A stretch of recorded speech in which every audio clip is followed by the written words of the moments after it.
Hallelujah, singahlala phansi. Amen.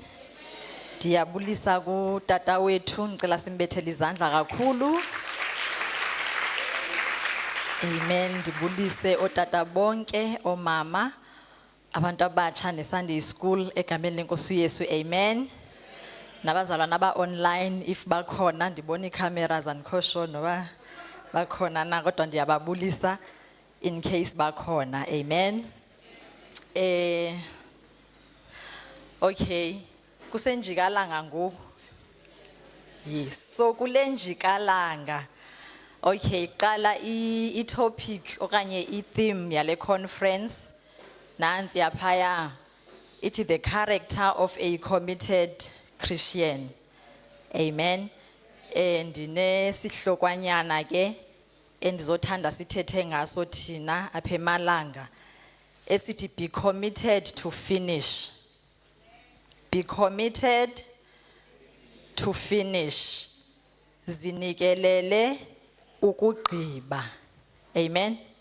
So if awuyivanga yonke lento endizoyitsho namhlanje uphume nale yokuba ekuzinikeleni kwakho kufuneka ugqibe. That's the message for ngoku. Amen. Yabona lanto kathiwa masiyeke ukuthetha isilungu iyancedisa. Okay, bazalwana ngicela siye kwincwadi ye-Colossians chapter 1 verse 16. KwabaseKolose chapter 1 verse 16.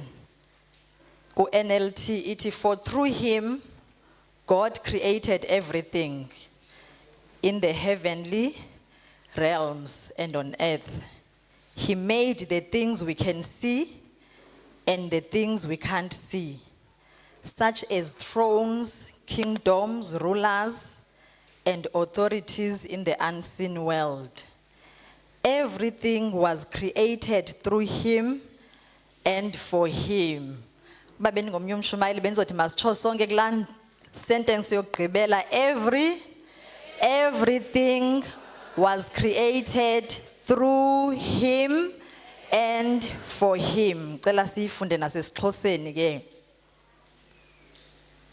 Into zonke zadalwa ngaye ezulwini nasemhlabeni, ezibonakalayo nezingabonakaliyo. Zonke zivela kuye, oziphatha mandla namatshawe, ozilawuli nomagunya.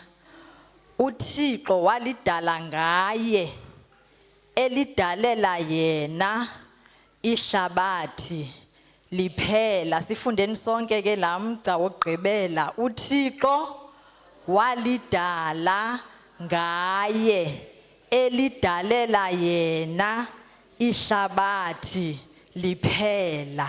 Amen bazalwana. So la verse ke eyona ndawo endifuna sifocus kakhulu kuyo yileya yokugqibela ethi uThixo wadala ihlabathi lonke, elidala ngaye. Elidalela bani? Elidalela yena. Amen. Nawe njengoba ulapha uyiphathi yelihlabathi ladalwa nguThixo, andithi bazalwana. So kusho ukuthi njengoba wadalwa nguThixo wayekudalela ntoni? Wayekudalela yena. So wonke umuntu olapha emhlabeni uThixo xa wayevuma into bana makabe khona wayene purpose yakhe engqondweni. Amen. Kunesizathu uThixo akuzisele sona kulomhlaba. Esi sizathu asiso sizathu saziwa nguwe, kodwa sisizathu esaziwa nguye, asityhila ngelizwi lakhe uba ukudalele ntoni njengoba ulapha emhlabeni. Kusho ukuthi xa ulapha emhlabeni uThixo akakuziselanga wena isiqu sakho. Hallelujah. Xa ulapha awuzizelanga wena, uzibone ngoba sowulapha. Nangoku awukhumbuli nangoku yawuzalwa. Andithi uzibone nje kudla ngobadla uthi abantu abadala walibona ilanga, andilazi uba ulibona xa kutheni, kodwa wena uvele wazibona sowukhona. Kusho ukuthi njengoba uzibone sowukhona lo wadala izinto zonke nguye owazi into bani uzokwenza ntoni apha emhlabeni. So suzazi kangaka ubuzokwenza ntoni apha emhlabeni, because into ebhidisa abantu banezizathu ezininzi abazifumene apha emhlabeni. Amen. Abanye bazifumene e-staff room, abanye bazifumene komakhulu, abanye bazifumene kwindawo yonke izizathu zokuphila kwabo. Kodwa namhlanje ndifuna sibambe into eyi-1 yobana uThixo xa ebekudala wena wedwa ube nesizathu esithile ngawe ngokuza kwakho apha. Amen. uJohn chapter 6 verse 38 uthi, for I have come down from heaven not, okay ndifunda ngenye version kodwa ndifunda kwenye, for I have come down from heaven to do the will of God who sent me, not to do my own will. Ngamazwi kaYesu la uthi uYesu, ndehla emhlabeni ndizokwenza intando kaThixo ndingezanga kwenza ukuthanda kwami. Udla ngokutsho kutata xa ivulela vesi into bana uYesu xa wayefika apha emhlabeni wafika enayo intando eyeyakhe, kodwa wakhetha ukuyibeka ecaleni avumele intando yalo amthumileyo. Into endiyithandayo ngoThixo kukuba akasihambisi asifukuzise ebumnyameni. Intando yakhe uyayityhila bazalwane. Utata udla ngokuthetha about the revealed will of God, that is ezinto zicacileyo ofanele into bana uzenze xa ungumntwana kaThixo. So zizinto ezityhilekayo openly uba uThixo ufuna wenze u-A no B no C. So sithi ke ngoku uYesu xa ebefika apha emhlabeni uvele wafika wazi acknowledge la kuqala into bana njengoba bendihlele esihlalweni sobukhosi ndiziswe emhlabeni ngesizathu sikatata wami wasemazulwini. Same applies to us singabantwana bakaThixo into bana njengoba uThixo ekuvumele into bana kungathiwa kuphume isisu xa kumithwe wena, it's because kunecebo likaThixo elifanele into bana lifulfilwe okanye lenziwe nguwe apha emhlabeni. Hallelujah. So ithi ke lento bazalwana, masingamoshi ixesha likaThixo sisenza izinto esingazithunywanga. Masifane noYesu. uYesu awathe nentando yakhe wakhetha ukuyibeka ecaleni. So nathi njengoba singabantwana bakaThixo sinezinto ezininzi ezingagcwala ezingqondweni zethu. Inyama yethu engasixelela into bana zi-priorities according to the standards of this world. But into ebalulekileyo kukuba masifune njalo ukuthanda kwakhe. Xa kushunyayelwa funa lento uThixo afuna uyenze wena. Amen. So don't waste time doing what you are not sent to do, because ixesha bazalwana it's very short. Lincinci gqithi ixesha lokuphila apha emhlabeni. Amen. Ndidla ngokutsho qho xa ndithetha into bana uSathana uye asimfamekisele into bana sicingele uba sisenentsuku ezininzi zokuhlala apha emhlabeni. Amen. Sithi isihloko sethu zinikelele ukugqiba. Meaning ngoku uba ungathiwa ndifile ngoku emhlabeni ngakagqibi nokushumayela, ndigqibile into ebenzokwenza apha emhlabeni hopefully. Udla ukuthi utata athi xa abantu mabangabhali o rest in peace, because umuntu ozazi into bana ugqibile ufanele ba arreste in peace ngulwe bethunyiwe. Andithi so masingacingela into bana sinexesha elide apha emhlabeni. Ufumanise uba siyapostpone qhoba yoha leya ndiyafuna ukuba involved kuyo kodwa kule veki izayo. Are you sure uba uzobe usekhona kule veki izayo for uba wenze lento uThixo ayikhile into bana mayenziwe? Ibe wesikele kuthiwa i-revealed will of God. I-revealed will of God okanye intando kaThixo eveziweyo zizaziso in simpler terms. Xa kubekwe izaziso phaya kutshiwo into bana kufuna isilungiselelo, kufuna i-R1, zonke eziyazinto yinto ecacileyo leya ukuba iyafuneka ngoku. So uThixo xa ekunikile esandleni ubana ube nayo le mali xa kusithiwa imali, that's the revealed will of God efanele into yobana uyenze ngoku. Ungathi imali ikhona uprioritize izihlangu because awuyazi nento yobana kusasa uzobusekhona na uzozinxiba na kwa ezihlangu oziprioritize leyo. So ndithi ke bazalwana into enokwenza nentando kaThixo mayisoloko ingxamisekile kuthi. Suthanda ukupostpone unako because awazi ngomso uba kuzokwenza kantoni. U2 Corinthians chapter 5 verse 15 disazama ukubethelela lento yentando ubana sinentando yethu evele ibe lapha phambi kwethu, kodwa singafunda kuYesu uba intando yethu siyithini bazalwane, siyibeke ecaleni, siprioritize le kaThixo. Uthi u2 Corinthians 5 verse 15, he died for everyone so that those who receive his new life will no longer live for themselves. Instead, they will live for Christ who died and was raised for them. Ndizobane ndiyitolika ke ningabi nexhala.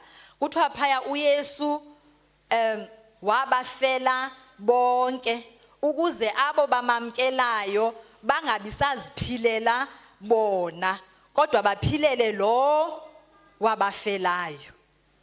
Amen. I-theme yale conference ithetha about i-character andithi utshilo uDabs izolo uba kuthethwa ngesimilo kuphinde kuthethwe ngokusebenza, i-commitment. So ndingathi intshumayelo yam izisa i-mindset, i-character okanye i-attitude efanele into yobana sibe nayo xa singabantwana bakaThixo. Amen. Which is i-attitude ke kule nto esesiyithethile yokuprioritize umsebenzi kaThixo. I-attitude yokuwubeka phambili umsebenzi kaThixo. Siyazi into yobana asifanelanga uba siziphilele thina. NjengoYesu, uYesu wayenayo i-option yoba xa ifika apha emhlabeni afike abone izinto ezintle. In fact uYesu wade walingwa nguSathane wambonisa ubuhle bonke belizwe. But kuYesu yahlala ikhona engqondweni yakhe into yobana kukhona isizathu sokuza kwami apha emhlabeni. Hallelujah. So andizuhamba ndishukunyiswa nanto yonke evezwa nguSathana apha. Hence esitsho kuYesu ba njengoba ndifikile apha emhlabeni andizuziphilela mna, ndizokwenza intando yalo ondithumileyo. So kuyatsho napha ke kwabaseKorinti uba njengoba wasifela uYesu usifele wangumzekelo. Uyenze kakuhle lento uYesu into yobana makaqala azophila apha emhlabeni azosimodelela indlela yokuphila. Wasibonisa into yobana uyakwazi ukuthi usemhlabeni ube nentando yakho kodwa uyicinezele, uvumele intando kaThixo uba kube yiyo eyenzakalayo. So kuthiwa bonke wabafela uYesu ukuze bangabi saziphilela bona kodwa baphilele lo owabafelayo. So funeka sifunde kuYesu uba sibeke intando yethu ecaleni, sifunde kuYesu ukuba sibeke iinterests zethu ezinto zingathi sizibona ingathi zibalulekile kuthi ubana uzibeke uzijonge izinto ubona ba oh hayi le yam le yekaThixo bendinokuchuza uba ndiyibeke ecaleni le then ndibe sendisenza le uThixo ayifunayo. Hallelujah. So njengoba ndisitsho kuba uYesu uze wazophila efuna ukusivezela uba masiphile kanjani. Xa kunentando kaThixo there will always be temptations ezikuvalelayo into yobana uyenze intando kaThixo. Kodwa i-choice ikuwe ukuba uzovumela i-temptation na noba uzothi mna kaloku apha ndazile into yobana andithi bekuthweni uThixo usidalele yena. So andizuvumela i-temptation, ndizokwenza le uThixo andithume ukuba ndizoyenza apha. So umzekelo kaYesu ke elingwa against intando kaThixo uphaya kuLuke chapter 22 verse 40 to 43. Luke 22 verse 40 to 43. There he told them, pray that you will not give in to temptation. He walked away about a stone's throw and knelt down and prayed, Father, if you are willing, please take this cup of suffering away from me. Yet I want your will to be done, not mine. Then an angel from heaven appeared and strengthened him. Cela siveze nasesiXhoseni. Sibe sesivala namehlo bawo siyabulela ngelithuba elihle kangaka usivulele lona uba sive ukuthetha kwakho. I pray Lord uba Thixo namandla ungene ezinhlizweni zethu ukuze izwi lakho lenze umsebenzi. In Jesus name, amen. Akufika apho uYesu wathi kubo, thandazani ukuze ningangeni ekulingweni. Yes. Wasuka kubo wathi qelele, waguqa ngamadolo, wathandaza. Yes. Esithi bawo, ukuba uyavuma, yisuse kum le nhlungu. Noko ke makungabi kokuthandwa ndim, makube kokuthandwa nguwe okwenzekayo. Yes. Ke kwabonakala isithunywa kuye sivela ezulwini simomeleza. Amen bazalwane. Apha uYesu uyalingwa kahle kahle. Uyalingeka into bana makangayigqibi lento ayibizelwe nguThixo apha emhlabeni. Amen. So uyathandaza phaya. In fact encourage nabafundi bakhe into bana mabathandaze ukuze bangangeni ekulingweni. Ndithanda indlela athandaza ngayo kuYesu phaya uthi, Father, if you are willing. Uyambona yena ngokwenhliziyo yakhe kuthiwa phaya into embi kakhulu eyayizokwenzeka kuYesu yila moment yokwahlukana naye, yokwahlukana kwakhe noThixo. That's the worst thing eyayizokwenzeka kuYesu. So uyayibona into bana hey intando kaThixo le efunekayo kodwa intando kaThixo engathandekiyo. Kodwa ke ngoku uthi if you are willing. Uyayiva? Wena ubuzothini xa ubona bakhona into against your will. Andithi thina xa sithandaza uYesu sifuna ukumjijingana uba hayi Nkosi mayingenzeki kanje. Ndiyacela bawo mayingenzeki kanje. But uYesu ngoba engqondweni yakhe kugcwele into ethi I have not come for my will. Amen. I have come here to do the will of the one who sent me. Andizanga apha emhlabeni uba ndizokwenza ukuthanda kwami. Noba sendiyibona konba eyami indebe uthi uba bekuya ngokwami ngona Nkosi. Ngendisithi mayidlule le ndebe. Oh kodwa Nkosi ubuyathanda Nkosi. Mna kona ndiyathanda uba mayidlule. Kodwa ubuyathanda Nkosi. Amen. Kusho ukuthi noba ayedlulanga as long as kwenzeke le ethandwa nguwe. Amen bazalwane. Kusho ukuthi lento izolungisa kwa imithandazo yethu le. Because umthandazo ofuna intando kaThixo uthi makwenzeke ukuthanda kwakho. You don't prescribe for uThixo. Amen. Awumbhaleli list uThixo. Amen. Ndicinga naba bantu xa bethandazela abayeni baye bathi abenendlebe ende nempumlo emfutshane. Elinye icala libe dark, elinye libe gwaqa enzela uba ndichole yellow bone ne dark chocolate. Amen. Because once u prescribe for uThixo soze uyifumane into perfect according to your own eyes. Soze uyifumane lento zode uthi yo hayi ke kuvele kwenzeka wona nci from A to Z.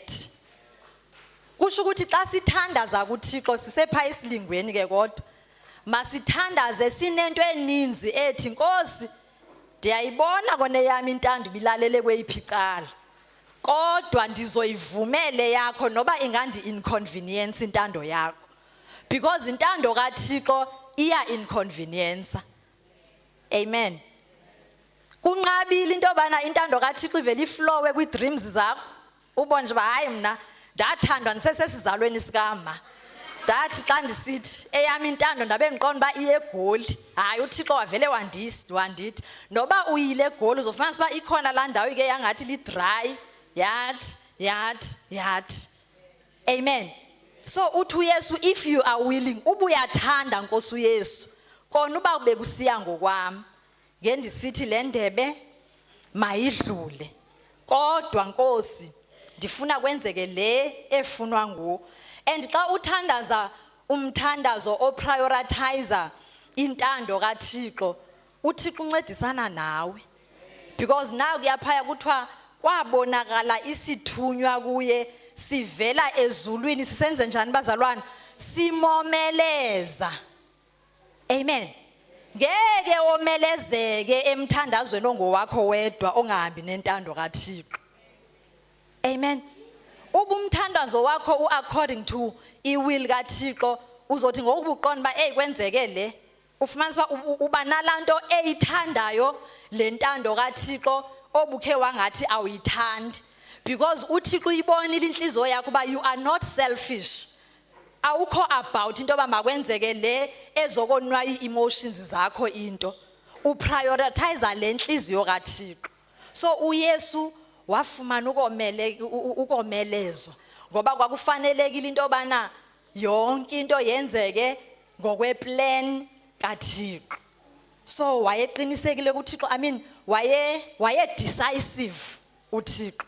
Kusho ukuthi masigqiba apha engqondweni yethu, ukhethe mzalwane ubuhamba ngeyiphi indlela, because awukwazi into bana wonelise yakho intando uphinde wonelise nekaThixo same time. Kunyanzeleke into bana kube khona le ozoyibeka ecaleni. Uba sithi ndiyamthanda uThixo xa ndifakaza apha, ndiyazi ba ndimthanda noba unditshonisa kwintando ebendingakhange ndiyicinge. Hallelujah. Father, if you are willing, ubuyathanda Nkosi. Inkosi mayisincede bazalwana sibe nale attitude kaYesu, simfuze uYesu ba siyilandele intando yakhe noba si inconvenience kanjani. Matthew chapter 16 verse 24. Matthew 16 masivele sizifunde esiXhoseni verse 24. EsiXhoseni uYesu ke wathi kubafundi bakhe, ofuna ukuba ngumlandeli wami makazincame athwale umnqamlezo wakhe andilandele. Yes.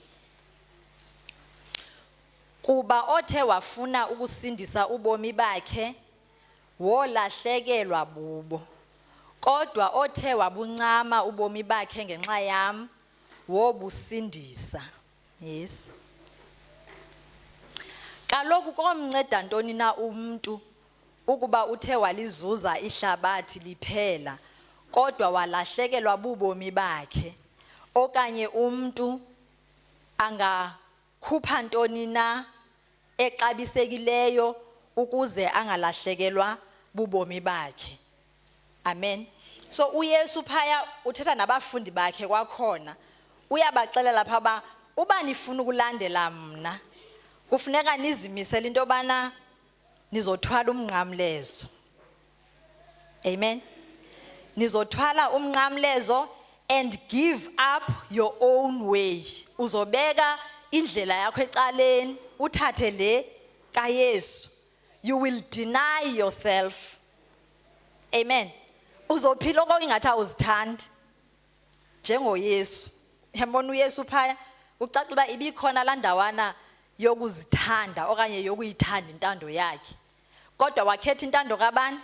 Intando kaThixo. So umuntu obukeleyo ubona uYesu engazithandi phaya, and uchuzile uYesu ba mandingazithandi mandithande intando kaThixo. So xa sizimisela into bana sizokhetha intando kaThixo siphila ubomi abantu abasibukeleyo abathi yo hayi la life andiyinqweneli right for abaya baka JJ baseMargate because yimpilo yesiphambano yimpilo esindayo.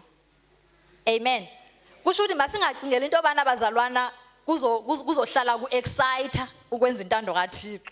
Yithi xa usiva banamhlanje hey ndikhathele ukwenza intando kaThixo namhlanje. Uthi ba oh hayi ke sisiphambano nyane esi. Because xa ungakayifinish ba kusisiphambano kusho ukuthi isezintandwana zikaThixo.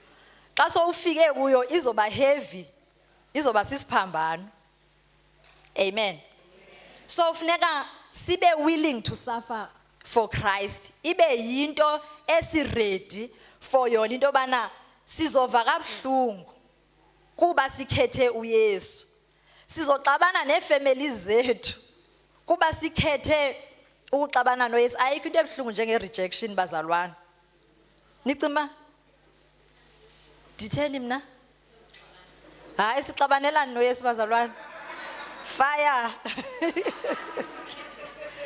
Amen. Ayikho into ebuhlungu njenge-rejection. Abanye abantu xa usenza okanye ukhethe ukuthanda uThixo baye bathatha uba ungumuntu ongenazi emotions. Ingathi you are always doing into ekulula ukuyenza. Kanti ezinye izinto uzenza kuba usazi ba intando kaThixo le. I-emotions zizolandela. And ziyanyibilika bazalwane i-emotions. Amen. I-emotions zilandela your decision. Zilandela ingqondo yakho. Ubuke wazixelelwa hey andinandaba kwanokuxabana namuntu as long as ndingaxabananga noKristu. Uduku enjoy ukuhamba noKristu uqonda ba Nkosi ndifumana ijoy yami apha ekuhambeni kwakho. Ewe leyo bana ndixabene nomama xa ndiyicinga ayivakali kamandi. Akekho umuntu ongafuni ukuba khozi nomama wakhe nefamily yakhe andithi. But sisiphambano ekufuneke sisithathile thina sikhethe ukuzikhomitha entandweni kaThixo. Amen. So kuthiwa uba ufuna uba ngumlandeli wami give up your own way. Beke zakho indlela ecaleni uthathe umnqamlezo undilandele. Abanye bade bakuthuke bangonqeni ukukuthuka because awenzi ngendlela eqhelekileyo. Abanye bakuxelela ba hayibo napha kwamakhelwane ecala bacawe AFM. Luhlobo luni lwe-AFM lena yakho yo hayi nina kahle kwafani nina kwalapha kwesisiphambano. Amen. Kodwa bazalwana ngoba sizimisela uba intando kaThixo be priority we don't care. We are willing to suffer and we even rejoice in suffering for Christ. Amen. Iyasivuyisa lento sithi xa sicinga ngayo ucinga into bana hey ndiyasafarisha meaning kubuhlungu kodwa at the same time ndiyavuya ngoba I am counted worthy to suffer for Christ. Amen. Lo nto yenzeka kubafundi bakaYesu kubapostile yenzeka kubapostile kusithwa mabangathethi ngeligama. Niyakhumbula mos izenzo bazalwane. Izenzo chapter 5 nizozifundela. Zenzo chapter 5 ukusuka phako 28 to 42. Abapostile phaya kwathwa mabathule bangathethi ngeligama likaYesu. Batho Petros sive bani? Sive nina na noba sivuthixo. Bakhetha ukuva uThixo bekwi danger. Kuthiwa kwahlala pha iCouncil kwahlala izikhulu zabapriest. Kwathwa mababethwe in fact kuba befuna ukubabulala. Kuthiwa babakatsa bababetha abapostile. Masiyifundeni leya yokugqibela iverse I think uverse 40 bani 40 to 42. After bebethiwe bazalwane abapostile dikulento ye suffering for the will of God and the others accepted. Okay, masivese ikhile esiXhoseni enzelwa sisave ixesha. Baza ke bababiza abathunywa babayala ukuba bangaze baphinde bathethe ngegama likaYesu. Emva koko ke bakatswa abathunywa baza bakhululwa. So babethiwe pha abapostile bebethela ukushumayela ngenkani. Kuthiwa abathunywa balishiya ibhuka elo benemincili bevuya kuba uThixo ebafumanise befanelekile ukuba bahlazeke ngenxa yegama lika Yesu. Amen bazalwane. So ndithi ke abapostile babethwa. Kwangagqibeli babebethiwe ke noba sizuya kwezo verse babulawa. Bebulawela intando kaThixo. Amen bazalwane. Thina eyethu inhlungu yentando kaThixo yeyiphi? Yeyiphi yethu inhlungu? Kuba ube no 00 kwi-account yakho ongamqhelanga. Okoko ndafika kule cawe ke ndiba ne-negative balance. Inhliziyo yami ikhathazeka. Ufumanisa uba akakubulisi kwawubulisa umzalwana because ngoku wayengakafika eCFA ibalance yami nje yayiba phaka koma 30,000 50,000. Seloko ndafika kule cawe ndisenhlungwini. Can you imagine bazalwane? Uhleli no Petros apha no Yohana banqunyulwa inhloko. Uba hey khawukha ushare inhlungu yakho yokusafarisha for Christ. Yeyiphi mzalwana wami? Hey mina kula cawe ndangicawa kuyo kwavele kwayiwa eRegionini andimazi nje umfundisi umdletshe uba babememelani pha. Umfundisi ade eve ngo-sacrificial. Kunenhlungu ekuthiwa ngu-sacrificial pha ecaweni. Ubalisela ne-colleagues. Cha ndinenhloni ke ukuzokuresign uba ndizoba sa-resign kanjani napha ngoba sendathetha kakhulu. Yebazalwane siyadlala thina niyabona. Abapostile babethwa live eSouth Africa asikabethwa. Kwamanye amazwe bayazimela xa kufuneka beshumayele. Thina sine-oleme ezimisa intente asibethwa kwamuntu. Cha inhlungu nje kuba kuvele umfundisi asiquke andiyazi niba inyanzelwa yintoni nalemvuselelo uba ivele iqaliswe ngoku. Uyaqonda uba ngoku sisenkonfeni. Njengoba sisenkonfeni ukuthi imvuselelo mayiqale eMonday. Njengoba kuyile nkonfa kuzophinde kube yile. Sicela ubona izandla zabantu abanenhlungu. Suffering for Christ. Are we suffering for, have we started bazalwane? Sesiqalile to suffer for Christ.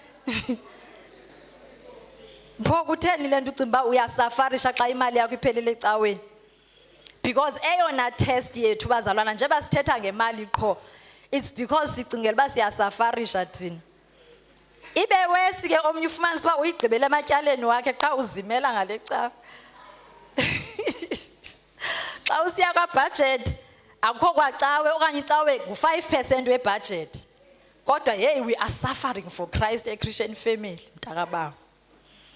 So ke ndithi izinto esizibiza as suffering for Christ kuba sizisa imali ecaweni, sizondwe ngumalume wayisifundisile, sizondwe ngabangani ababesithanda. Amen. Maybe we can call it suffering ngoba emotionally mhlambi yasibetha kodwa masicingisise uba are we really suffering thina bazalwana for Christ? Amen. Kuthiwa abapostile bavuyiswa into bana uThixo bavumele ukuba basafarishe okanye bachuchiswe ngenxa yegama lakhe. Amen. Funa sijonge izinto ezimbalwa ezingasinceda ukuze sizinikelele ukugqiba. Number 1, doing it for God mentality. Amen.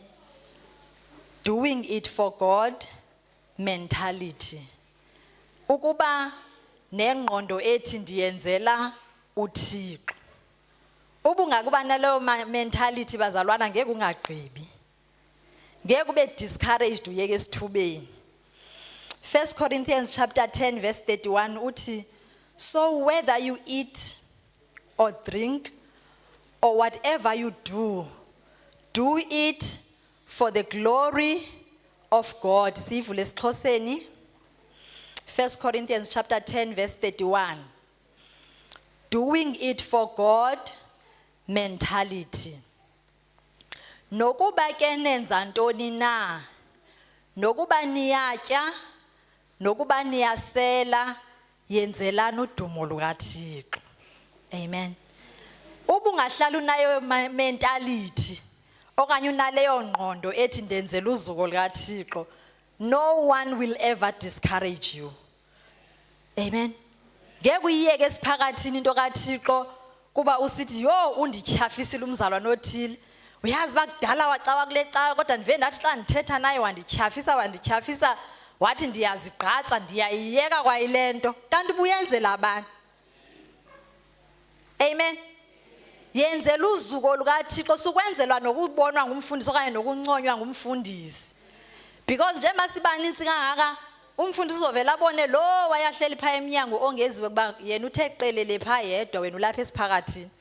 Ufumanise uba wena xa uyimeasureisha lento uyenzileyo inkulu kakhulu. Ifuna uba uacknowledge cha akakucinganga umfundisi ucinge ongeziwe. If you are having a doing it for God mentality, uzothi noba because iba khona la temptation yokufuna uqhwatyelwa xa sithethe inyani. Izothi xa ifika uthi hayi wethu awuthula asiqhabele lo waya. Akukabi igame yami. Amen. And bazalwana the doing it for God mentality ifuna umuntu okwazi ukuzithoba, humility. Amen. Ubeka ipride yakho ecaleni because ipride okanye ukuphakama kuza neexpectations. Ipride yiyo le efuna uacknowledge, efuna ubonwe, uqhwatyelwe izandla. So yiba nalento izithobayo ethi Nkosi noba ndibonwanga. Kukho abantu ekumandi ukuyenzela pha emva kwendlu into angabi nandaba futhi ubuzuko luye kubani. Angathi xa ukubone xa okanye mhlambe let's say nisekhwayeni andithi xa nikwikhwaya nicula nonke mos. Ufumanise obana le ngoma ilidwa nguTha kanti ibize noZiya. Kuvele kunconywe uTha uba yo le ngoma oze nayo ithi into pha kuZiya ndim ngetano beze nayo. Amen. So temptations ezibakhona ezo ekufuneka sizilwe because ezinto zincinci kuthiwa zintoni impungu ezincinci ziyawugqiba umyezo ngokunconywa nje kukaTha. Wena usoze uphinde usuggeste kwangoma ke andimazi noTha bakasatshoyini uba ndim. Amen. Awukuzithobe zithobe ngenkani, decide ukuzithoba because ipride bazalwana sinayo sonke. Ipride cha iyalala ibani isithi ifuna uyilalise, ibani isithi uyilalise intentionally. Amen. Ne selfishness uyibeke ecaleni because yiyo na selfishness efuna kuvele wena. You are doing it for God, not for your glory. Makuzukise uThixo. Amen. So libala ngabantu xa usenzela uThixo bazalwana. Libala noba bakubonile enye ukuyishaya uqomba ingathi ungafika noba ngusibani banabona bandimle besenza. Hayi ungafiki kwamuntu. Yi-temptation ekufuneka uyilwe intentionally because selfishness ilele ukuthi sonke apha. Cha uya ngokuthi uyi-entertainer kangakanani. Uyayi-acknowledge na as i-temptation leyo selfishness. Amen. So sithi ke bazalwana doing it for God mentality izokunceda into bana uzinikele udugqiba ungayeke esithubeni. Amen. Ubuya worship phaya, you are doing it for God. And xa uyenzela uThixo noba ubhimbila unandaba ngoba kuye kubhimbeke ngenye imini. Uthi nithi ngoni rehearsileyo ikhi ungayazi ba intshontshwe ngubani. Noma lo abe kuhlaba ngelihlo. Amen.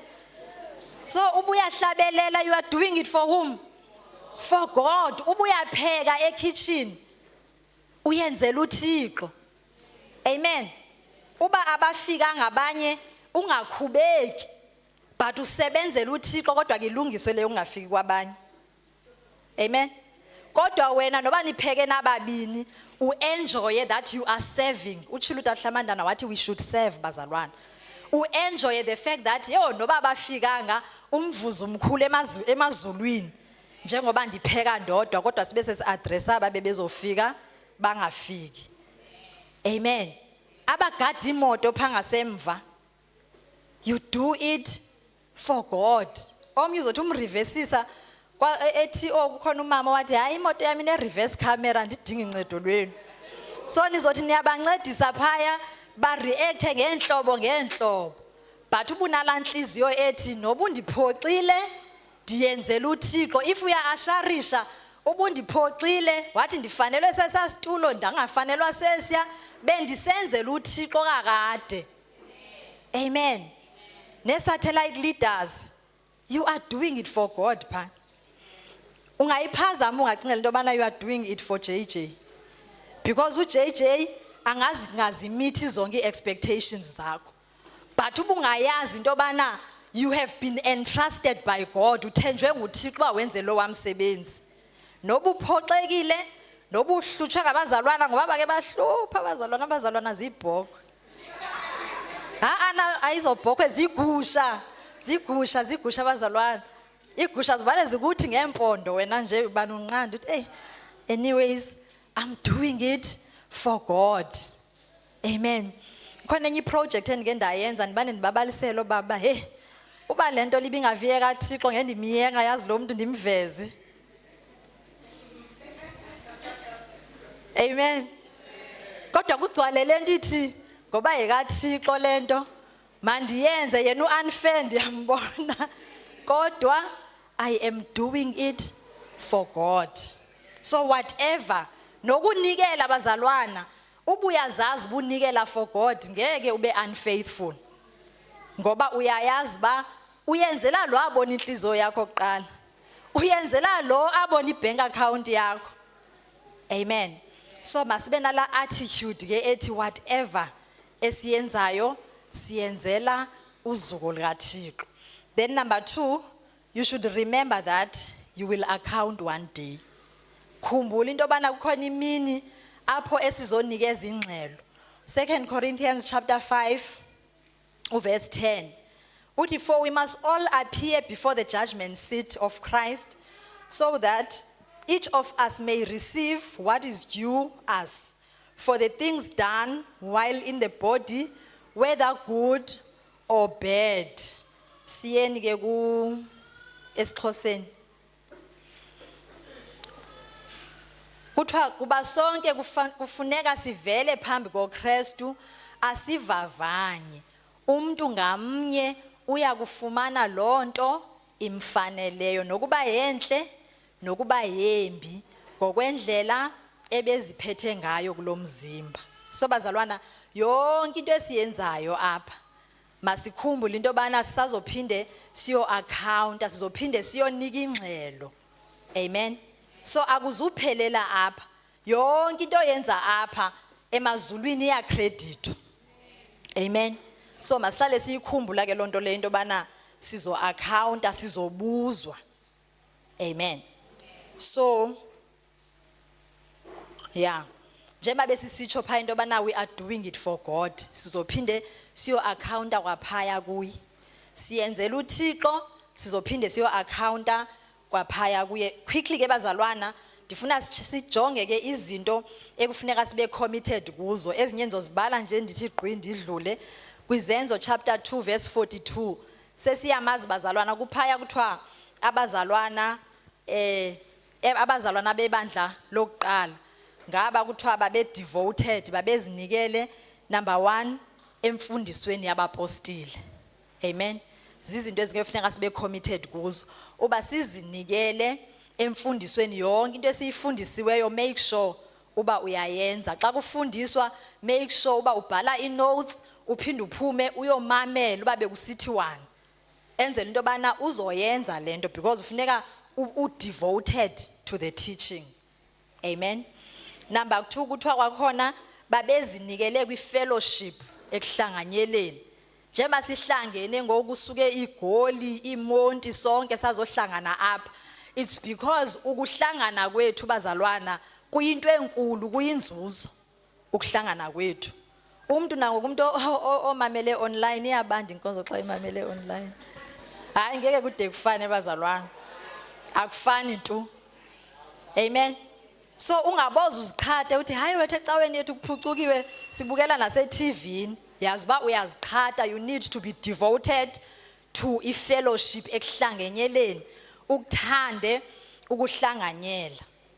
Then number 3, kuthiwa aba bazalwana babezinikele in sharing, ekwabelaneni bazalwana.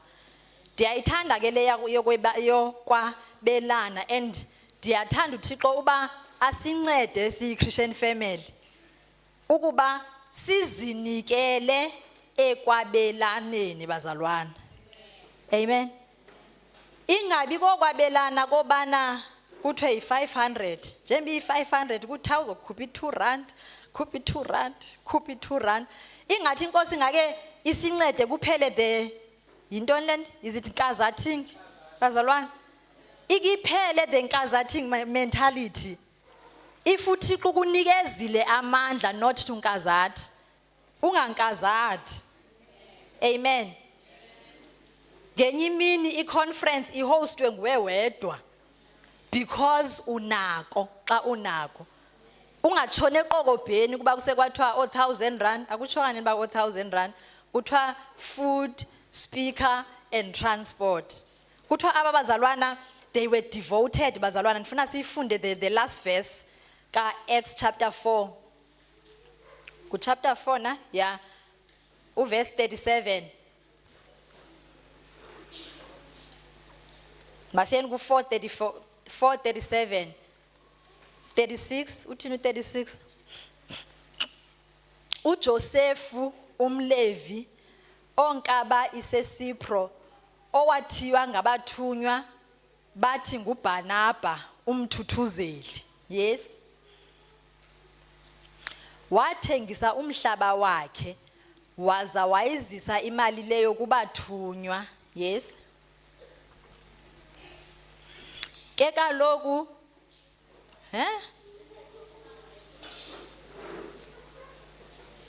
Okay, manje ndifunda apha kwi-English. Acts chapter 4 verse 34 to 37. There were no needy people among them, because those who owned land or houses would sell them and bring the money to the apostles to give to those in need. For instance, nansi le verse endiyifunayo xa isiXhosa sivele sangathi sithwenyini. There was Joseph, the one the apostles nicknamed Barnabas, which means son of encouragement. He was from the tribe of Levi and came from the island of Cyprus. He sold a field he owned and brought the money to the apostles. So kuthiwa kukhona phaya lo mzalwana ekuthiwa nguJoseph. Kuthiwa bade bamnikeza i-nickname yokuba nguBarnabas, which means son of encouragement. Bambiza ngegama lobana ungunyana okhuthazayo. Lo nyana okhuthazayo kuthiwa wathengisa umhlaba wakhe, wasa imali yonke ezinyaweni zabapostile. Amen. So into endifuna siyibambe apha kulomzalwana kuba akungomzalwana wenkazathi lo. Amen. So ndifuna ukuba sibe nenhliziyo ethi bazalwana iyaphela. The nkazathing mentality, it must fall. Xa kutheni bazalwana? Xa unako, because uyasazi isipaji sakho. Amen. So xa unako, but I know abazalwana they do that. Kukuyi-encourager nokuba siba joine nathi ngobuninzi. Into bana uba ngabe omnye uyithathile i-flight ye-guest speaker, omnye uthatha i-accommodation, omnye uthatha le, singasoloko bazalwana sizwa o10 kg sonke. Amen. Ufumanisa into bana nanku umzalwana akasebenzi uzisa u10 kg, nami ndihola ama1000, ndinemali eninzi ebhankini kodwa still ndizisa u10 kg. So bazalwana kuthiwa ke aba bazalwana they were devoted kwi-sharing. Baphinde bazinikela nasekuthandazeni. Baphinde bazinikela sekungabanye aba. Saphinde sanikezwa umyalelo obana masithandane sibe committed to one another singabazalwane. Amen. Lena iku John 13 verse 34. Siyayazi bazalwane utata kudala eziphinda ezinto ubana masibe committed to one another. Sithandane bazalwana singakhalalani. Ukuthandana does not mean sivakamandi omnye komnye. Ukuthandana kuba sikhubane kodwa siphinde siqhubeke sihlalelane singabi na attitude. Amen. Uba kukhona ingxwaba siyathetha sidlule kulonto sibe ngabazalwane. Then elandelayo sizinikele kuThixo ke ngoku. U2 Corinthians chapter 8 verse 5 sivule ku TPT. 2 Corinthians chapter 8 verse 5. They exceeded our expectations by first dedicating themselves fully to the Lord. Amen. Ababazalwana kuthiwa banikela ngaphezu kokuba kwakulindelekile because babezinikele kuThixo. Xa uzinikele kuThixo kulula uba wenze lanto besiyitsho yobana whatever yenzayo uyenza for the glory of God. Amen. Then lastly enye into efuneka sibe committed kuyo. Sithe bazalwana we are committed to finish. Meaning sizoba committed kuThixo side sife. Then the last thing, we need to be committed to our leaders. Same verse, kuthiwa they by first dedicating themselves fully to the Lord and then to us, that is to the leaders. Amen. Kufuneka uzinikele kwinkokheli yakho. Uzinikele kumfundisi wakho ube loyal to your pastor. Ukuba loyal it means ukhetha icala.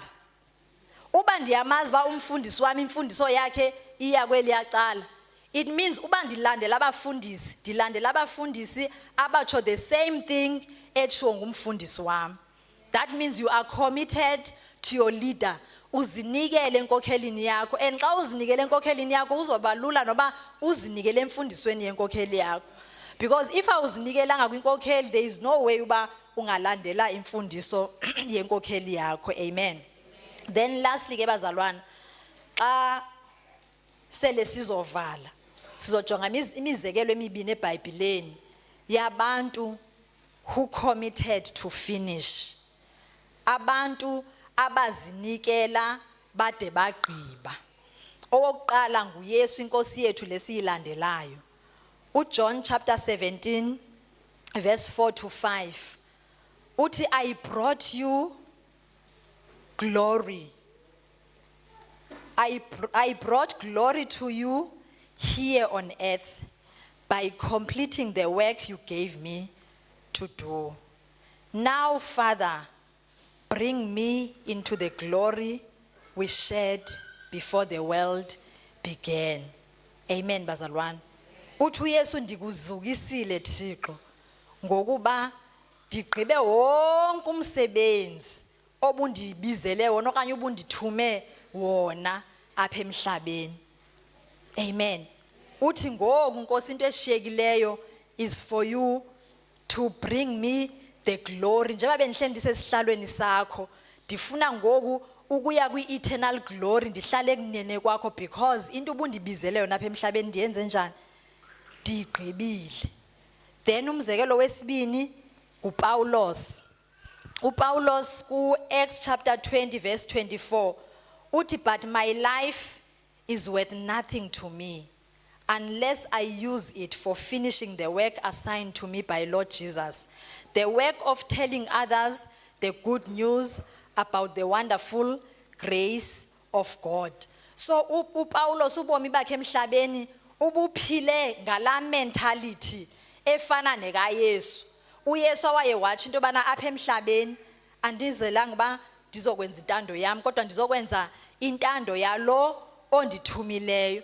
Naye xa ebefumana ukutshutshiswa uPaulos zange abe discouraged but waba nento ethi andinandaba noba ndifile Nkosi, andinandaba noba ndizondiwe ndichutshisiwe, andinandaba noba ndibethiwe noba nditheni, as long as lento endiyiziselwa apha emhlabeni ekukushumayela indaba ezilungileyo ndiyenzile.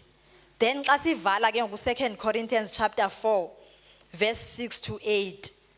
Cela siyivule esiXhoseni, I hope asizundohlula kodwa ubaba uzosincedisa uba. 2 Corinthians chapter 4 verse 6 to 8. uPaulos bazalwana, he declared, watsho yena uba hayi ndigqibile ndiyaziva. Timothy iwesi ndijonge yena apha. 2 Timothy chapter 4 verse 6 siyivule esiXhoseni sesizothandaza. Okokwam ke mna ubomi bam sebuphalazwa njengedini. Uyaziva pha uPaulos uba sendizofa ngoku. Nexesha lam lokunduluka selisongekile. Yes. Ndizabalazile elugqatsweni olukhulu. Ngoku ndifikile entanjeni. Ke lona ukholo ndilugcinile. Yes. Ngoku sendilindelwe yimbasa, isithaba esibonakalisa ubulungisa, eyakundithwesa sona ngaloo mini inkulu inkosi. Umgwebi ogweba engenaxanasi. Phofu ke asindimndedwa olindelwe seso sithaba. Niyayiva bazalwane? Ubala thina pha uPaulos.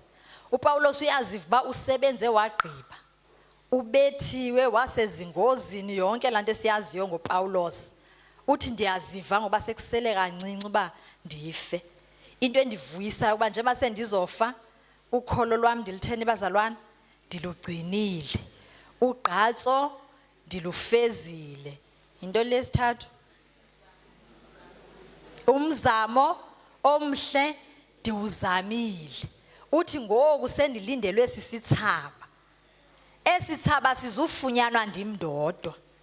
Sizofunyanwa nangabo bonke abayithandayo inkosi eza kufika. Ngicela siphakame simeni ngeenyawo bazalwane. It's a challenge for us tonight ukuba sibe nenhliziyo ethi sifuna ukuzinikela kuThixo side sigqibe. Asizukhalala endleleni ngenxa yokudiscouragewa. Asizukhalala endleleni ngenxa yokulamba. Asizukhalala endleleni ngenxa yokungafumani support ebantwini besicela into bana bazosisupport.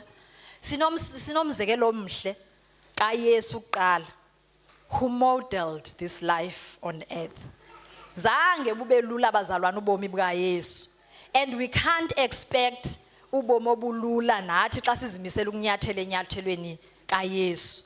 Uthi uYesu bangabe ufuna uba ngumlandeli wami, deny yourself, put away your ways, beke zakho indlela ecaleni, kuphile mna. Kunamazwi uPaulos awathethayo athi akusendima ophilayo, kuphila uKristu uqobo. Because wachoose into bana imodel yam okanye but umuntu endimlandelayo ndilandela uYesu. If uYesu wazondwa, warejectwa, wabethwa, wade wayolenga esiphambanweni, I am also prepared ukuba ndiye esiphambanweni. Ndithe bazalwane masizijonge eziziphambano zethu uba ziziphambano nyani esingade sithi ziziphambano. Amen. I know into bana kungangabi lula, kodwa uba singake sizicomparishe nelife kaYesu, sizicomparishe nelife yabapostile ababethwayo ngenxa yelivangeli, sijonge thina umsebenzi esiwenzayo ngoku, bekungafanelanga into bana khona into esenza sibe discouraged size siyeke bazalwane. So masibe nengqondo ethi ndiyenzela uThixo, noba ndiphoxiwe, noba ndisele ndodwa, noba nditheni, noba ndikhubekile, ndizolungisa, ndilandele, because ndiyenzela uThixo. So may the Lord help us. Ngicela sivaleni nje amehlo wethu, uzithandazele, you do your introspection, uzijonge your commitment uba i-commitment yakho, how is it? Have you been discouraged? Kukhona abantu abakutyhafisileyo endleleni? Vuka uzithathe ukhumbule into yobana vele apha bendingazange abantwini. Abanye ndidibene nabapha eholweni yecawe kodwa eyona nto bendizoyifuna apha nguThixo, because into ebalulekileyo uqala kuba ufune into right uba uyifune. Ungazofuna ubuhlobo babantu, ungazofuna anything else rather than the will of God, because kaloku uThixo uthe usidale sonke, udale yonke into elapha emhlabeni eyidalela his own purpose. Heavenly Father, siyabulela kakhulu uThixo wethu ngezwi lakho kule njikalanga. Sicela Nkosi yamakhosi ubusincede Thixo namandla ukuba sizinikele emsebenzini wakho, singavumeli ukutyhafiswa Thixo namandla, ukuze nathi sitsho njengoYesu ukuba he has glorified you by finishing the work that he was sent for. Sifane no Paul, who also declared that he finished the race, that he kept the faith, that uzamile wonke umzamo.